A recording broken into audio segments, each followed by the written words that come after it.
Let's be real for a second. How many streaming services are you paying for right now? One, two, five? But what if I told you there's a secret vault of incredible, acclaimed, mind-blowing cinema, and it's been hiding in plain sight this whole time? A place with no subscriptions, no sign-ups, no credit cards required. I'm talking, of course, about YouTube. Movie 1, The Great Dictator, 1940. First up, we're traveling back to 1940. The world is on the brink of war, and one of the most famous men on the planet, a man known for his silent comedy, is about to make the boldest statement of his career. This is The Great Dictator. Charlie Chaplin was the biggest movie star in the world. He built his fame on the tramp, a silent character who spoke through physical comedy. But for this film, his first full talkie, he not only found his voice, he used it to deliver a scathing, hilarious, and ultimately profound critique of Adolf Hitler and the rising tide of fascism. The genius of the film is that Chaplin plays two roles.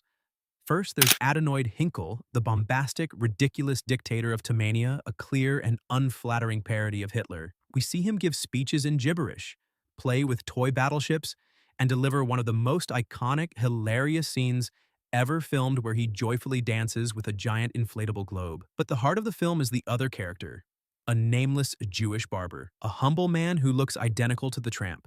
A veteran who doesn't understand the new, hateful world he's woken up in. Through his eyes, we see the persecution, the fear, and the resilience of the Jewish people. The film builds these two parallel stories until they collide in one of the most powerful endings in cinema history. Chaplin, as the barber who is mistaken for the dictator, is forced to address the world. And for 6 minutes, he breaks character. He drops the accent, he looks directly into the camera, and he delivers a passionate plea for humanity, for democracy, for kindness. It's a speech that will give you goosebumps. It's as relevant today as it was in 1940. This isn't just a comedy, it's a historical document, a work of art that took immense courage to create, and you can watch it right now for free. Movie 2, Metropolis, 1927. All right, from political satire, we're diving headfirst into the future. The deep, dark, stunningly beautiful future of 1927. This is Metropolis, and I promise you, you have never seen anything like it. Directed by the legendary German filmmaker Fritz Lang, Metropolis is widely considered the first true science fiction epic. Forget what you think you know about old movies. This film is a visual spectacle that still feels futuristic nearly 100 years later. It influenced everything from Blade Runner to Star Wars to Dark City. The set designs are colossal, the special effects are revolutionary for their time, and the atmosphere is absolutely intoxicating. The story is a simple but powerful class struggle fable. In the towering, gleaming city of Metropolis, the wealthy thinkers live in luxury high above the ground, while the impoverished workers toil away in grim, dangerous machines far below. The city's master, Jo Fredersen, sees his son, Frater, fall for a working-class woman named Maria, who preaches peace and reconciliation between the classes. To sow chaos and discredit Maria, Fredersen commissions a mad scientist to create a robot in her image. The result is the iconic, metallic, seductive Maschinenmensch, the machine human. This robot is one of the most famous images in film history for a reason. It's eerie, it's beautiful, and it's unforgettable. What makes Metropolis so amazing is its sheer ambition. They built massive models, used innovative camera techniques like the Shufton process, and created a world that feels utterly alien and yet strangely familiar. The famous machine Moloch scene, where the machines are visualized as a giant, hungry god consuming workers, is a piece of pure visual poetry. It's a silent film, but don't let that scare you. The music and the visuals do all the talking. It's an experience, a pure, undiluted cinematic dream, and you can watch the restored version with its original tinting right now. Movie 3, Night of the Living Dead, 1968. Okay, ready for a mood shift? Let's go from beautiful dreams to waking nightmares. We're heading to rural Pennsylvania in 1968 for the film that didn't just create a genre, it created a monster. This is George A. Romero's Night of the Living Dead. Before this movie, zombies were mostly voodoo slaves from Caribbean folklore. Romero took that word and completely redefined it. The slow-moving, flesh-eating ghouls we know and love today, they were born right here in this low-budget black-and-white indie film. The plot is deceptively simple. 7 people are trapped in a remote farmhouse as the recently dead begin to rise from their graves and attack the living. That's it. That's the whole movie. But what Romero does with that simple premise is masterful. It's a pressure cooker of tension, paranoia, and pure, unrelenting dread. This isn't a jump scare film. It's about the slow, creeping horror of the situation. The horror of watching your loved ones become monsters. The horror of realizing society has collapsed overnight, and most importantly, the horror of other people. The real monsters in this film aren't always the ghouls outside. They're the terrified, selfish, and flawed humans inside the house. The film was also shockingly subversive for its time. The hero of the story is Ben, a calm, resourceful, and capable black man played by Dwayne Jones. In 1968 America, this was a radical choice. And the film's bleak, shocking, and unforgettable ending is a gut-punch commentary on the social turmoil of the era because of a copyright error in the original title. Card, the film immediately fell into the public domain. That's why it's everywhere, including on YouTube in high quality. It's a gritty, raw, and terrifying piece of independent filmmaking that changed horror forever. Movie 4, His Girl Friday, 1940. Let's lighten the mood, shall we? We're trading in zombies for some of the fastest, funniest, most sparkling dialogue ever put on film. Welcome to the chaotic world of His Girl Friday. The screwball comedy was a genre that thrived in the 30s and 40s, and His Girl Friday is arguably the pinnacle of the form. It's a machine gun-paced battle of wits, words, and wills between two of Hollywood's greatest stars, Cary Grant and Rosalind Russell. Grant plays Walter Burns, a cynical, scheming newspaper editor. Russell is Hildy Johnson, his star reporter, and also his ex-wife. She's come to his office to tell him she's quitting the business, getting married, and moving to a quiet life in the country. But Walter can't let his best reporter and the woman he still loves go that easily. He suckers her into covering one last story, the execution of a man convicted of murder. What follows is 92 minutes of pure, unadulterated chaos. Hildy gets drawn back into the thrill of the newsroom.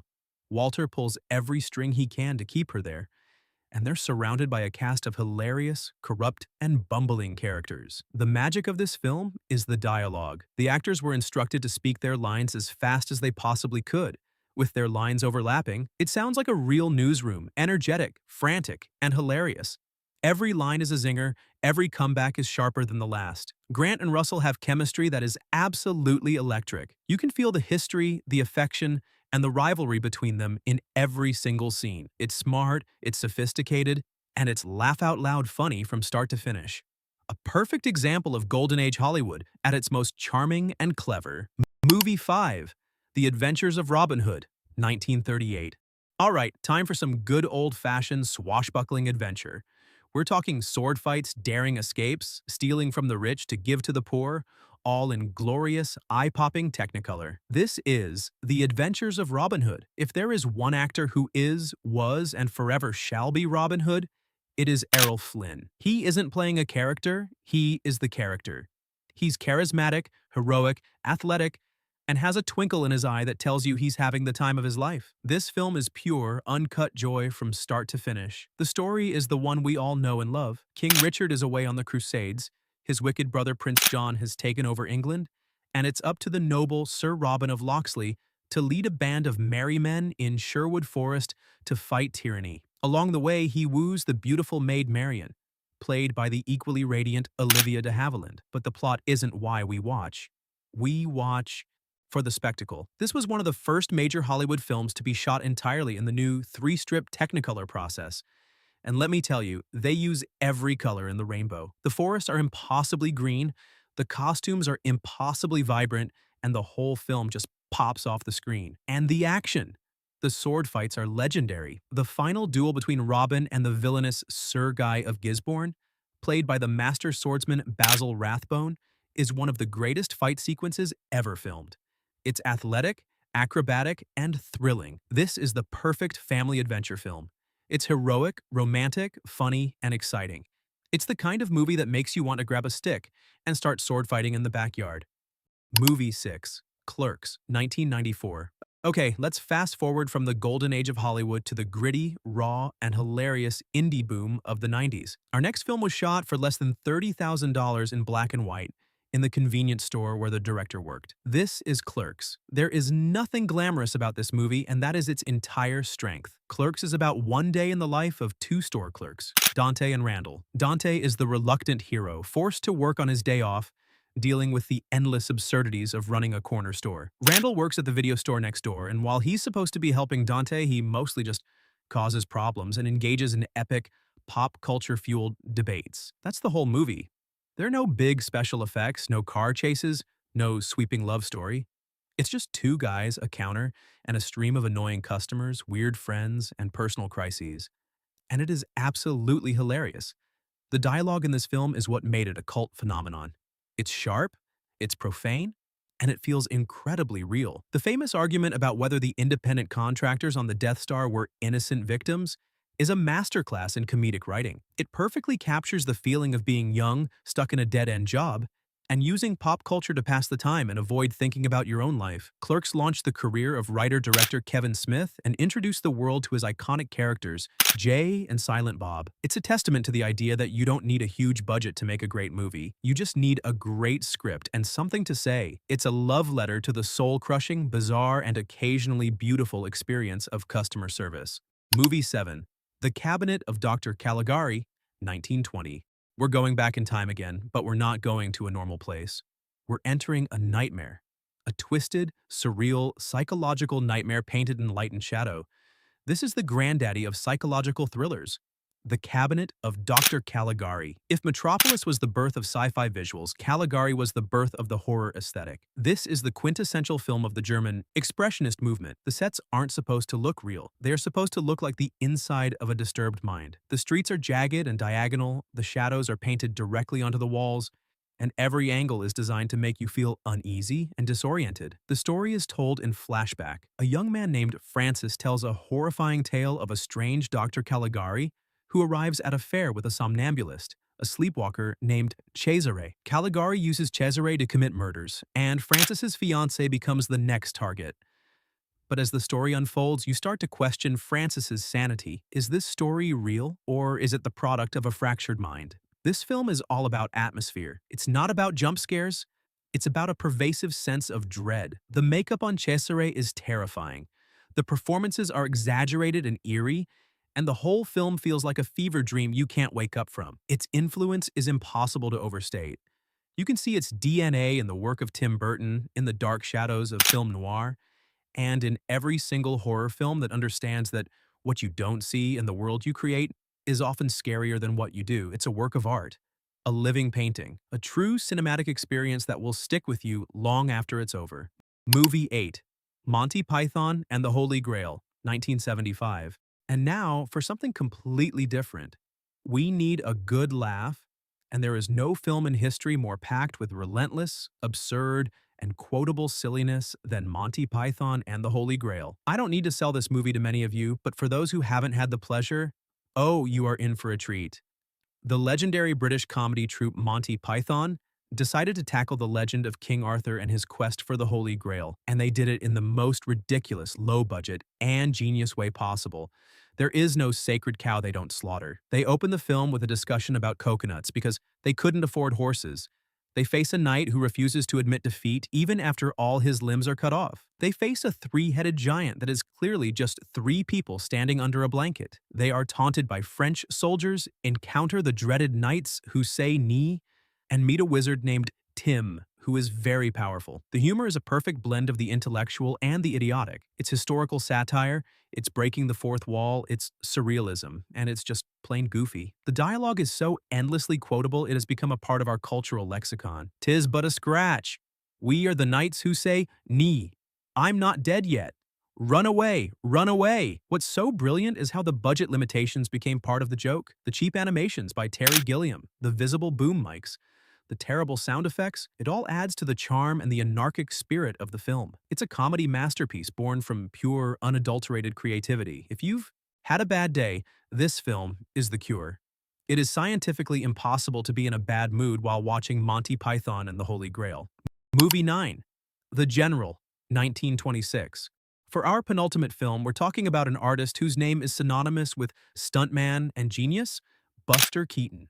And while he made many masterpieces, The General is widely considered his absolute peak. This is another film based on a true story, set during the American Civil War. Keaton plays Johnny Gray, a train engineer who loves two things: his locomotive, the General, and his sweetheart, Annabelle Lee. When Union spies steal his beloved train and Annabelle is taken hostage, Johnny must single-handedly pursue them behind enemy lines to get them both back. What follows is not just a comedy, but one of the most spectacular action films ever made. The centerpiece of the film is an incredible extended train chase. And here's the thing. Buster Keaton did all his own stunts, every single one. He climbs on moving trains, he dodges falling objects, he sits on the cowcatcher as the train plows forward. It's jaw-dropping to watch. The most famous and most expensive scene in silent film history is in this movie. The final chase involves a massive burning train collapsing over a burning bridge. They really did it. They crashed a real train. It's a breathtaking piece of cinematic history, but it's not just about the stunts. Keaton was known as the Great Stone Face for his deadpan expression,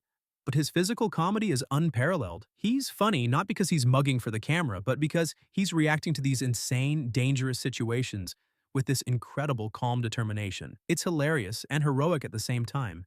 It's a perfect blend of comedy, action, romance, and history. It's a thrilling spectacle and a masterclass in filmmaking. Movie 10, The Kid, 1921. And we've come to our final film. We started with Charlie Chaplin the satirist, and we're ending with Charlie Chaplin the master of the human heart. This is The Kid. After The Great Dictator, you might think Chaplin's final speech is his most emotional work. But for many, The Kid is his most deeply personal and moving film.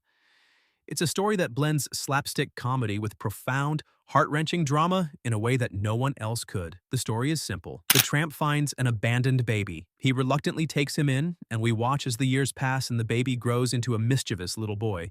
Played by the incredible child actor Jackie Coogan, the two form an unbreakable bond. They're partners in crime, a chaotic duo who scam people together to survive. The scenes where they work together, like when the kid throws rocks to break windows so the tramp can offer to fix them, are pure, hilarious joy. But this is a Chaplin film, so there's always a shadow of tragedy. When the kid falls ill, the authorities step in and decide to take him away from his unfit guardian. What follows is one of the most heartbreaking sequences ever put on film. The tramp's desperate, frantic chase after the orphanage van, his dream of a heavenly reunion, the raw emotion on his face, it is devastating. The Kid is the film where Chaplin perfected his formula. Comedy and tragedy, two sides of the same coin. He shows us that the deepest love can be found in the most unlikely of places, and that loss is a universal pain. It's a film that will make you laugh out loud one minute and reach for the tissues the next.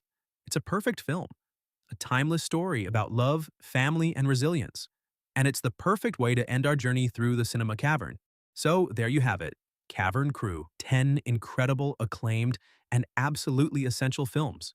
From satirical dictators to swashbuckling heroes, from the birth of sci-fi to the pinnacle of indie comedy, all of them waiting for you right now for free on YouTube. I hope this list has shown you that you don't need a dozen subscriptions to find amazing cinema. Sometimes, the best treasures are the ones you don't have to pay for. Now it's your turn. Which one of these are you watching first? Are you Team Holy Grail or Team Is Girl Friday? Are you brave enough for Night of the Living Dead? Let me know in the comments below. And more importantly, if you found other hidden gems on YouTube, drop the links for the rest of the Cavern Crew. Let's build the ultimate free movie list together. If you enjoyed this deep dive into the cinema cavern and you're feeling generous, don't forget to smash that like button. It really helps the channel. Subscribe and hit that notification bell so you don't miss our next expedition into cinematic history. I'm Alex, and I'll see you in the next video. Happy watching!